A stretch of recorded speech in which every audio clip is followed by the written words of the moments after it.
আসসালামু আলাইকুম। নতুন একটি ভিডিওতে সবাইকে স্বাগতম। তো বন্ধুরা, সবাই কেমন আছেন? আলহামদুলিল্লাহ সবাই ভালো আছেন, সেই সাথে আমি অনেক ভালো আছি। তো অবশেষে শরীফ, সিমরান এবং সিমিকে নিয়ে আমি বাবার বাড়িতে এসে পৌঁছেছি। তো আসা মাত্রই শরীফ দেখুন দুষ্টামি করতেছে, সে মুরগি দেখে ভয় পাইতেছে। কালকে তো ভিডিও দেখেছেন, আজকে বিস্তারিত। তো এখানে আমাদের নতুন বাড়ি থেকে কি কি নিয়ে আসছে সেটাই আপনাদের সাথে শেয়ার করতেছি। তো এখানে প্রথমে আছে রসুন আর আদা, সাথে আছে আলু, পেঁয়াজ।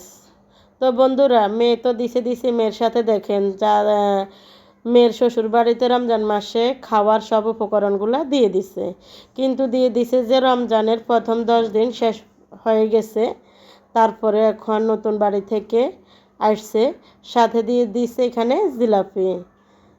জিলাপি দিয়েছে, এখানে নিমকি দিয়েছে। এত আইটেম দিতে হয়, কি করব। আমরা যে মেয়ের মা অনেক ভয় করতেছে, যারা দিয়ে দিছে তারা তো পার হয়ে গেছে, আমাদেরগুলো তো সামনে রয়ে গেছে। তো এই 2 কার্টন ভর্তি জিলাপি এবং নিমকি। তো এখানে আছে মিষ্টি। তো মিষ্টিগুলো খুবই ভালো ছিল, খেতে অনেক টেস্ট ছিল। বাইরের শ্বশুর বাড়ি বলে কথা। তো এখানে আমরা সবাই মিলে, সন্ধ্যা হয়েছে, এখন ইফতারের সময় হয়েছে, তো এখানে আমরা ইফতার করতে সবাই বসে গেছি। তা আমার বাবার বাড়িতে সদস্য সংখ্যা কম, আমার বাইরে থাকে।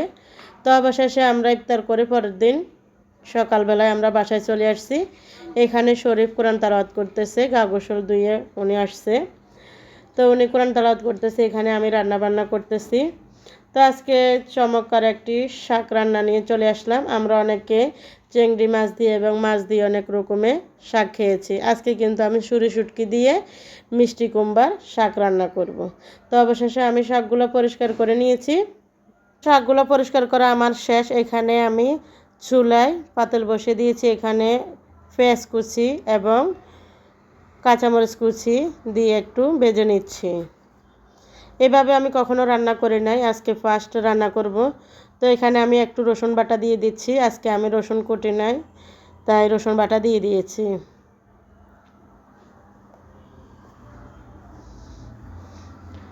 এই রান্নাটা করেছি, কিন্তু ইফতারের পর খেয়েছি, এত মজা হয়েছে বন্ধুরা, কি আর বলবো।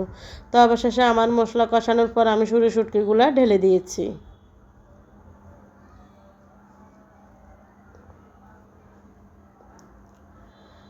তো একটু ভালোভাবে কষে নিয়েছি, অনেক ফ্লেভার চলে আসছে, সুরি শুটকিগুলো অনেক ভালো ছিল। তাই তো এখন আমি পরিমাণ মতো লবণ দিয়ে দিচ্ছি।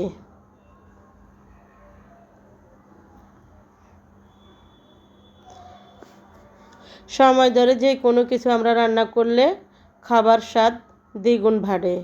তো আমি কিন্তু সময় নিয়ে আজকে রান্না করতেছি। এখানে একটু পরিমাণ মতো পানি দিয়ে দিচ্ছি, এখন হলুদ আর মরিচ দিয়ে দিচ্ছি। তো এখন এই মশলাটা একটু কষিয়ে নিয়েছি, তারপর কষানোর পর আমি জল দিয়েছি, সেটা অফ ক্যামেরা দিয়েছি। এখানে আলু সিদ্ধ করে নিয়েছি, আলু সিদ্ধগুলো এখন ঢেলে দিয়েছি ঝোলের মধ্যে। তো আমরা কিন্তু আমার শ্বশুরবাড়ির ওইদিকে, আমজাদহাটের ওইদিকে কিন্তু সবসময় এভাবে রান্না করে। তো এখানে আমি রান্না করতে করতে শরীফকে ট্রাই করতে আসছি, লুকিয়ে সে কি কোরআন তেলাওয়াত করতেছে না দুষ্টামি করতেছে।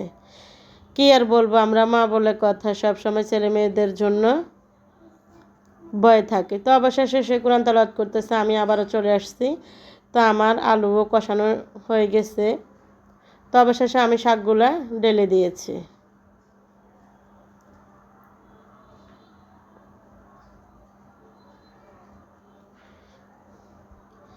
তো এই শাকগুলো একটু আইল করে রান্না করলে অনেক স্বাদ হয়, খেতে অনেক টেস্ট লাগে। তো ফাইনালি আমার শাক রান্না শেষ। তো বন্ধুরা, আজকের ভিডিওটি কেমন হয়েছে অবশ্যই একটি কমেন্ট করে জানাবেন। তা আমার রান্নাবান্না, আমার পুরো ব্লগটা আজকে কেমন লেগেছে সবাই একটি লাইক দিয়ে পুরো ভিডিওটি দেখে নেবেন। তো এখান দিয়ে আমি আরেকটু জোশ করে নিয়েছি। কি আর করবো, রমজানের দিনে আমরা মাছ মাংস যেটাই রান্না করি না কেন, কিন্তু আমাদের সবজি বা শাক একটা থাকলে আমরা তৃপ্তিমতো খাবার খেতে পারি। তো সবাই ভালো থাকবেন।